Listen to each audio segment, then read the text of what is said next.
우리가 성경을 좀 보면은요, 이게 왜 이렇게 됐을까라는 궁금증이 있는 부분들이 좀 많이 있습니다. 그럼 어떤 게 있냐면 복음서라고 보통 그러잖아요. 마태, 마가, 누가, 요한복음을 우리가 복음서라고, 예수님의 행적을 기록한 책입니다. 근데 요한복음은 읽어봐도 좀 확연히 달라요. 근데 차이가 좀 있는데 이 마태, 마가, 누가복음은요 많이 비슷하단 말이에요. 그래서 마태, 마가, 누가복음을 뭐라고 부르냐면 공관복음이다. 관점이 좀 비슷하다, 이런 뜻이 있습니다. 왜 하나님께서는 이 같은 이야기를 하나만 주시면 되는데 이렇게 세 개, 좀 더 넓히자면 네 권의 복음서를 주신 이유가 과연 무엇일까? 이러한 생각이 들기도 해요. 그래서 교회 역사적으로 어떤 시도가 있었냐면 이 공관복음, 요한복음을 제외한 공관복음을요 하나로 만들려는 시도들이 참 많았어요. 그래서 마태복음부터 마태, 마가, 누가복음을요 중복되는 사건들은 빼고 집어넣어서 한 권으로 만들려는 역사적인 시도가 참 많았습니다. 그래서 존 칼빈, 지금부터 500여 년 전에 있던 종교개혁자 존 칼빈도요 마태복음 주석을 쓰지 않았어요. 마태복음을, 나는 칼빈의 마태복음 주석 읽었다 그러면 그거 잘못 읽은 겁니다. 이 세 권 마태, 마가, 누가복음을요 한 권으로 묶어가지고 그래서 주석을 기록을 했습니다. 뭐 그 전통은 우리나라에도 있어서 박윤선이라는 목사님이 계시거든요. 그분도 그렇게 공관복음을 하나로 묶어서 주석을 내기도 했죠. 그런데 관점이 다르거든요. 하나님께서 보는 시각도 다르고요. 오히려 마태, 마가, 누가복음은 공관복음이기도 하지만 하나님께서 한 사건에 대해서 우리에게 다양한 시각을 좀 보여주고 있다는 거죠. 오늘 우리가 읽어본 역대하, 그러니까 역대기죠. 역대기도 마찬가지예요. 분명히 앞에 열왕기가 있잖아요. 사무엘이 있잖아요. 이 사무엘서를 통하여서 사울과 다윗의 이야기, 그리고 열왕기를 통하여서 솔로몬과 열왕들에 대한 이야기, 이렇게 역사에 대한 내용이 풍성하게 있습니다. 그런데 역대기가 또 이렇게 있다는 것은 이게 성경 읽기도 분량도 많은데 이 왜 이렇게 했을까라는 생각이 들기도 하죠. 그런데요, 이 열왕기와 사무엘 그 역사와 이 역대기의 역사가요 좀 차이가 있습니다. 시대적으로 보면 열왕기 상해 분량이 사무엘 상하가 역대 상 정도의 분량이고요. 열왕기 상하, 열왕기가요 이 오늘부터 살펴볼 역대하의 내용을 다루고 그 시대를 다루고 있습니다. 그런데 어떤 관점이 다르냐면 열왕기와 이 역대기를 좀 비교를 해보면 이 열왕기는 상당히 중심이요 정치가 중심이에요. 정치, 왕이 어떻게 다스렸고 하는 그 정치가 중심인 것을 좀 살펴본다면, 그런데 이 역대기 같은 경우에는 뭐가 중심이냐면요 이 정치적인 면보다, 그러니까 신문으로 얘기하면요 신문 열왕기의 기사는 항상 일면감이에요. 신문 딱 일면 있으면은 뭐 정치적으로 무슨 일이 있었는지가 항상 일면에 등장하지 않습니까? 그런데 역대기 같은 경우에 어떤 느낌이냐면 신문에서 비유를 하자면 신문의 사설 같아요. 사설. 열왕기가 왜 이스라엘 백성은 망했을까? 왜 망했을까? 라는 주제를 가지고 시작을 했다면 역대기 같은 말씀은요 그러면 이스라엘은 어떻게 회복할 수 있을까? 시대가 달라요. 왜 그러냐면 이 역대기 같은 경우에는요 이스라엘 백성들이 바벨론 포로 생활을 마치고 와서 이제 다시 이 이스라엘을 재건해야 돼요. 재건해야 되는데 무엇을 어떤 방향으로 나아가야 할까가 문제 아니겠어요? 그렇기 때문에 이스라엘이 왜 망했고 뭐 어떻게 됐고 그것보다도 중심이 중심이 이스라엘을 어떻게 하면 회복할 수 있을 것인가, 그것이 더 중심적인 관심이었다라는 것이죠. 그래서 이 역대기의 가장 중심에는 어떤 내용들이 있냐면요, 하나님에 대한 예배가 있어요. 그렇기 때문에 성전에 대한 이야기가 상당히 많이 등장을 합니다. 다윗이 성전 건축을 준비하고 제사장들을 구비해서 성전에 살 일들을 맡기는 일들이요, 상당히 열왕기상에 많이 나와요. 그리고 1장에서부터 오늘 역대하 9장이 솔로몬 성전 건축하고 하는 이야기인데요, 그 성전에 관한 이야기들이 풍성하게 드러나요. 열왕기가요, 어떻게 보면 우리 선지자들이 등장하지 않습니까? 엘리야와 엘리사, 열왕기가 선지자들이 중심이라면 역대기를 자세히 살펴보면요, 선지자가 안 나와요. 누가 나오느냐? 제사장들이 나와요. 그래서 제사장들이 중심이 되어서 이 역사를 이끌고 있는 것을 볼 수가 있습니다. 열왕기가 인간의 실패에 대한 기록이라면 역대기는요, 인간의 실패에도 불구하고 하나님께서 얼마나 신실하게 역사하시는가를 우리에게 보여주고 있다라는 것입니다. 그래서 하나님께서 이스라엘이라는 이 나라 안에 얼마나 자비와 긍휼과 인애를 가지고 사역하셨는가, 역사하셨는가를 우리는 앞으로 역대하를 통해 살펴볼 수 있습니다. 그리고 역대하는 철저하게 남왕국 유다가 중심이에요. 그래서 역대하에는요, 북왕국 이스라엘의 왕들에 대한 이야기가 없어요. 물론 남왕국 유다 왕들을 언급하면서 꼭 이야기할 수밖에 없는 부분들은 이야기를 합니다만, 역대하의 관심은 남왕국 유다에 있다는 거죠. 오늘 역대하 1장은 어떻게 시작됩니까? 다윗의 아들 솔로몬의 왕위가 견고하여 가며 그의 하나님 여호와께서 그와 함께 하사 심히 창대하게 하시니라. 다윗을 이은 솔로몬이 왕이 되는 장면이죠. 특별히 기브온이라는 곳에 매우 큰 산당이 있었던 것 같아요. 3절에도 보니까요, 솔로몬이 온 회중과 함께 기브온 산당으로 갔으니 하나님의 회막곧 여호와의 종 모세가 광야에서 지은 것이 거기에 있습니다. 이 기브온 산당, 거기에서 성전이 지어지기 전이기 때문에 하나님께 기도했다라는 거죠. 우리가 흔히 얘기하는 솔로몬이 하나님께 1천 번제를 드렸다, 그 이야기를 많이 하지 않습니까? 그래서 솔로몬이 번제를, 제사를 그냥 1000번 드렸다, 한 번, 두 번 해서 1000번 드렸다, 이렇게도 이야기를 하는데요, 오늘 성경 본문을 보면 좀 그렇지는 않은 것 같습니다. 그게 6절 말씀 보실래요? 6절 말씀 보니까 여호와 앞 곧 회막 앞에 있는 놋 제단에 솔로몬이 이르러 그 위에 어떻게 해요?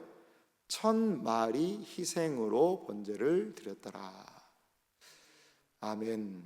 여기 보면 1000번을 드린 게 아니고요, 성경이 정확하게 번역하고 있죠. 1000마리의 희생으로. 아니, 목사님 1000마리의 희생이니까 한 마리 한 마리 해가지고 1000번 드린 거 아닙니까? 이렇게 생각할 수 있지만 성경에 보면 한꺼번에 좀 드린 것 같아요. 한꺼번에. 그러면 이 노체단이 얼마 되지도 않는데 이거 1000마리를 어떻게 한꺼번에 다 드립니까? 그거는 어떻게 했는지는 자세히는 모르겠어요. 하지만 1000마리의 희생을, 가끔 가다가 그 많은 양의 왕들이 많은 양의 제물을 하나님께 올려드릴 때가 있거든요. 그런 성경 기록들이 좀 있고요. 그래서 놋 제단이 부족하여, 이런 표현이 성경에 나오기도 해요. 그러니까 1000이라는 숫자가 뭐죠? 완전하고 정말 하나님께 충만한 그런 것에 대한 또 상징성이 있는 숫자이기도 할 것 같아요. 이렇게 왕이 된 솔로몬은 기브온 산당에서 우리가 잘 알지만 어떻게 이 나라를 다스려야 하는지에 대한 기도를 하게 되죠. 매우 정성스럽게 하나님께 제사를 올려드리며 기도하는 솔로몬의 모습이 있습니다. 9절은 이렇게 솔로몬의 기도를 담고 있는데요. 여호와 하나님이여, 원하건대 주는 내 아버지 다윗에게 허락하신 것을 이제 굳게 하옵소서. 주께서 나를 땅의 티끌같이 많은 백성의 왕으로 삼으셨사오니. 10절, 주는 이제 내게 지혜와 지식을 주사 이 백성 앞에서 출입하게 하옵소서. 이렇게 많은 주의 백성을 누가 능히 재판하리까 하니. 하나님께서 이 솔로몬을 찾아오시죠. 그래서 내가 내게 무엇을 주랴 라고 이야기할 때 그 유명한 솔로몬의 무엇을 구하는 지혜와 지식을 구하는 그러한 기도를 하나님께 올려드리고 있습니다. 솔로몬이 지혜와 지식을 구한 가장 중요한 이유는 무엇입니까? 그것은 왕의 사명이 무엇인지를 알았다라는 거죠.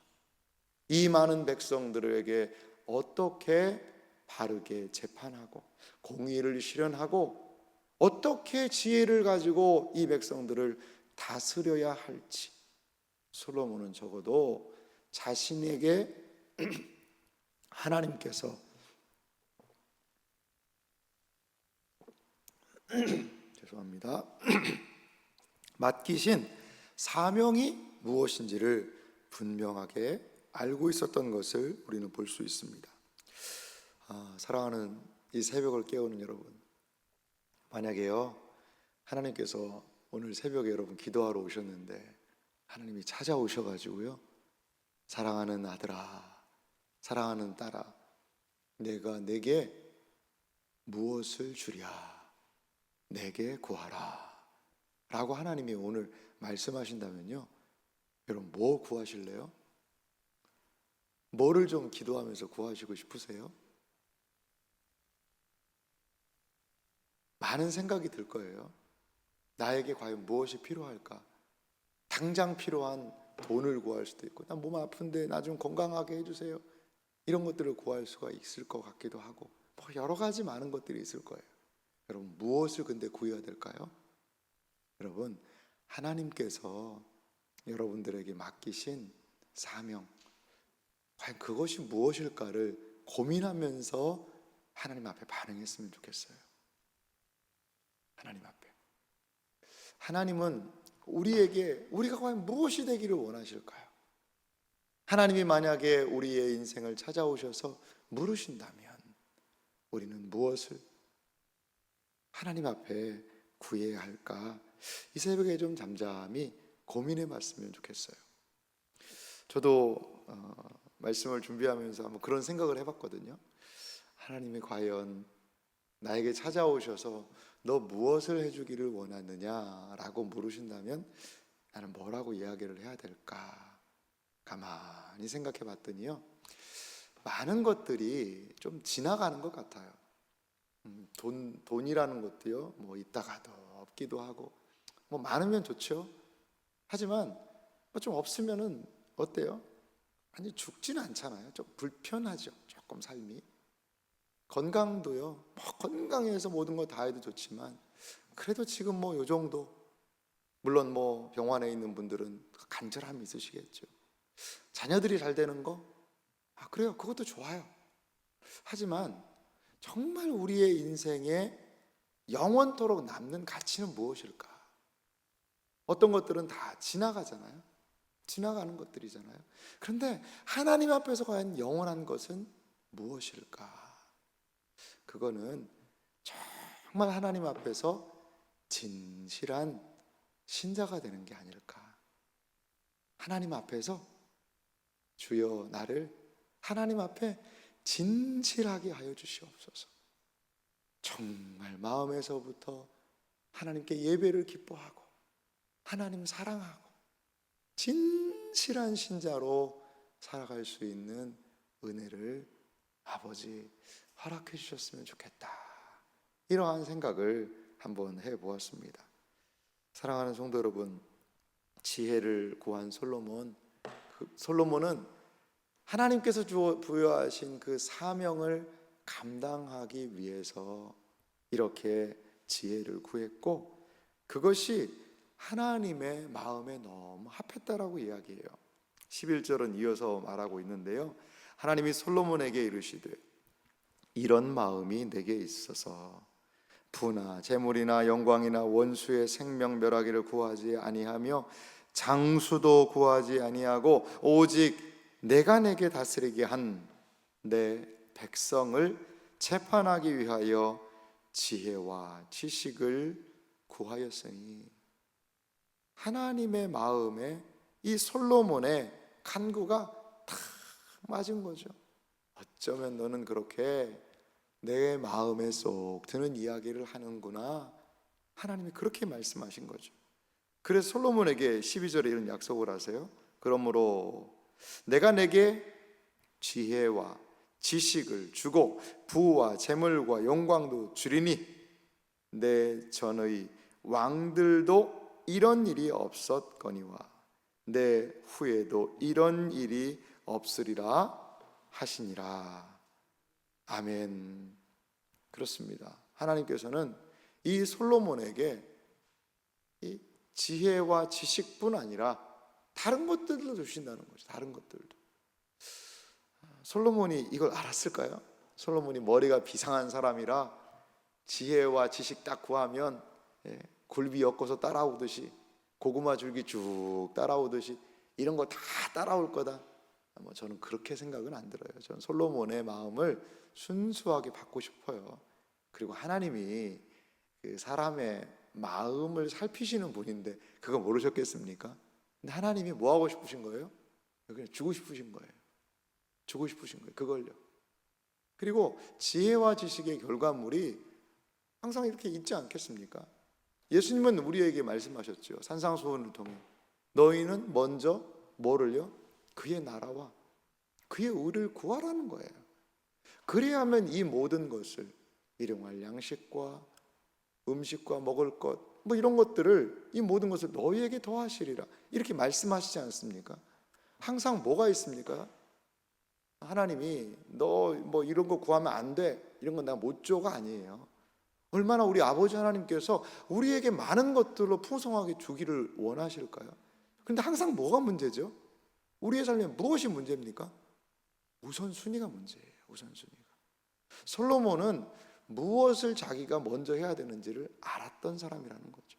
가장 우선적인 것, 왕이라면 무엇을 해야 될까 고민한 거죠. 하나님께서 물으실 때 어떻게 보면 하나님의 면접 시간일 수도 있어요. 너 내가 무엇 줄까? 그 하나님의 시험일 수 있어요. 그 시험을 솔로몬은 우선순위가 무엇인지, 나를 하나님이 왕으로 삼으셨다는 그 이유가 무엇인지를 고민하며 이 대답을 하나님께 한 것 아닐까요? 하나님께서 우리를 이 땅에 보내시고 그리고 이 땅에서의 삶을 살게 하시고, 그런데요, 우리가 이 땅을 살아갈 때 사명자로서, 하나님의 자녀로서, 하나님의 백성으로 살아갈 때요, 삶에 분명한 우선순위, 이것이 필요하다는 거예요. 먼저 할 일이 있고요, 나중에 해도 되는 일이 있다는 거죠. 먼저 무엇을 해야 합니까? 하나님의 나라와 의를 구하는 삶, 맡겨지고 주어진 사명, 하나님이 우리 교회를 통하여서, 사회에서, 가정에서 우리 다 맡겨주신 일이 있잖아요. 그거 충실해야죠. 그걸 등한시할 수 없습니다. 재물과 부귀와 영화를 먼저 구하는 게 아니에요. 이 백성들을 어떻게 하나님의 뜻대로 가르치고 섬길 수 있을 것인가를 먼저 구할 때 나머지는 따라오는, 어떻게 보면 옵션이에요. 옵션. 우리는 옵션에 너무나 많은 관심을 가져서 하나님이 주신 필수적인 것을 놓치고 있지는 않을까? 우리 자신을 돌아봐야 돼요. 하나님이 여러분들에게 맡기신 것은 무엇입니까? 아주 작은 일이라도 이것을 하나님께서 나의 맡기신 일로 알아 그 일에 충성하십시오. 그러면 거기에 하나님께서 하나님의 기쁨이 거기에 있어요. 그 하나님이 맡기신 모든 일을 충성스럽게 감당할 때 하나님의 놀라운 은혜, 내가 너에게 이것도 주고 이것도 주고 이것도 주리라. 하나님 주고 싶으시거든요. 먼저 구할 것을 구할 때 이 모든 것을 너희에게 더하시리라. 하나님께서 이렇게 우리의 인생에 하신 약속을 여러분 기억하시기 바랍니다. 우리 하나님이 인색하실까요? 우리 하나님이 그냥 뭐 주기 싫어가지고 늘 여기 재고 저기 재시는 분이실까요? 그렇지 않을 것 같아요. 후히 주고 누르고 되어 주기까지도 하나님이 하시겠다라는 그러한 약속의 말씀들이 우리에게 있지 않습니까?